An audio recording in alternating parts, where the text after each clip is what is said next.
शहरातील उच्चभ्रू वस्ती असलेल्या व जिल्हा पोलीस अधीक्षक कार्यालयानजीकच्या न्यू आळशी प्लॉट येथील रहिवासी प्रख्यात उद्योजक नवल केडिया यांच्या निवासस्थानी दरोडेखोरांनी शस्त्रांचा धाक दाखवून लाखो रुपयांचा मुद्देमाल लंपास केल्याची घटना गुरुवारी रात्री घडली। दरोडेखोरांनी चारचाकी वाहनातून पळ काढला। कदान पोलीस स्टेशनच्या हद्दीत येणाऱ्या न्यू आळशी प्लॉटमध्ये उद्योजक नवल केडिया यांच्या निवासस्थानी गुरुवारी रात्री 10:30 ते 11 वाजण्याच्या सुमारास चारचाकी वाहनातून आलेल्या 4 ते 5 दरोडेखोरांनी घरात प्रवेश केला। दरोडेखोरांनी कुटुंबातील सदस्यांना शस्त्रांचा धाक दाखवून सोन्याचे दागिने व रोख रक्कम लंपास केली।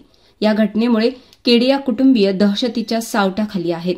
कदान पोलीस स्टेशन अंतर्गत येणाऱ्या सहकार नगरमध्ये एका उद्योजकाकडे धाडसी चोरी झाल्याची घटना 6 मे रोजी उघडकीस आली होती।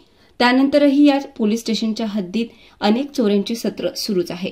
आता न्यू आळशी प्लॉटमध्ये घडलेल्या सशस्त्र दरोड्यामुळे कदान पोलीस ठाण्याच्या कारभारावर प्रश्नच आहे।